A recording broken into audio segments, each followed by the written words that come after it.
But in Maine, I made that industry. You know, we won that half of Maine. We won something that you're not supposed to be able to do, and I won because of what we did. That was former President Donald Trump in Concord, New Hampshire about an hour ago, referencing his 2020 win in Maine's 2nd District after what he says were positive changes he made to benefit Maine's fishing industry. Now, we are just days away from New Hampshire's primary. Mr. Trump is still the front runner, but former South Carolina Governor Nikki Haley has been his closest competitor in the polls. NBC's Alice Barr has a preview of what's ahead. A frozen finish in New Hampshire as Republican presidential candidates trudge through snow and ice to reach undecided voters in the nation's first primary.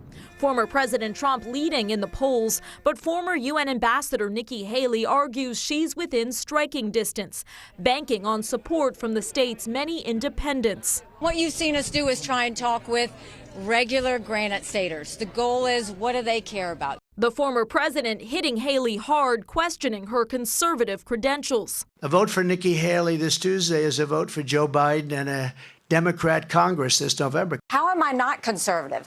I was a Tea Party governor.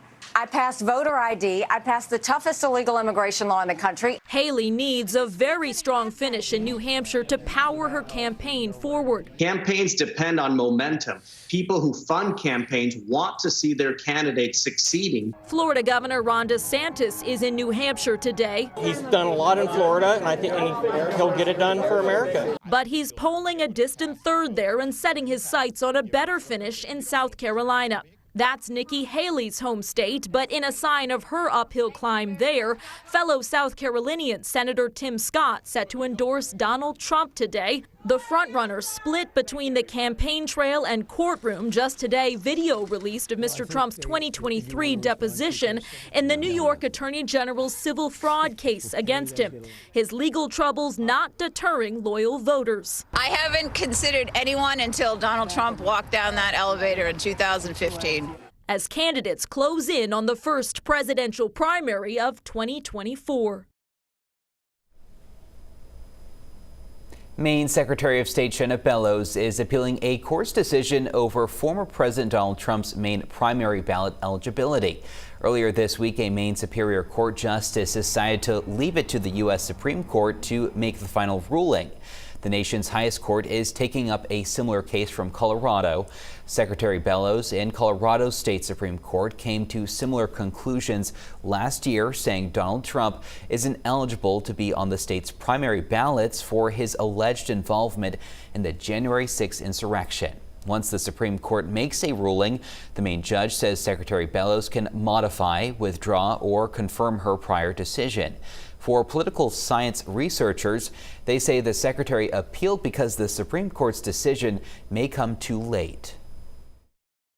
I don't see how she could do anything other than appeal this case for the reasons that we just discussed, right? I think she needs an answer on this, and she needs an answer certainly from the state courts, right? She could need one from the Supreme Court too, but she might not get that. She doesn't know what she's going to get from that. She needs an answer before the primary election in March. I think she had to appeal this decision. The Supreme Court will hear arguments in the Colorado case next month. And it's not just the presidential race we're watching. Today, former Maine GOP chair Demi Kazunis announced she is running for independent Senator Angus King's seat.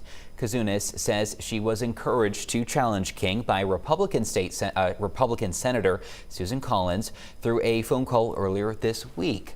Representatives for Collins made it clear she's not formally endorsing Kazunis, but that she does think highly of her, saying, quote, Demi is known for her passion for public service, including her time in the military and her work providing dental services to Maine families. Senator King reacted with disappointment at what he called an attempt from Collins to actively recruit a candidate to run against him. In a statement, a spokesperson for King says it, quote, won't change a single thing in the collaborative approach he brings to the Senate every day, and he certainly intends to continue to work with Senator Collins.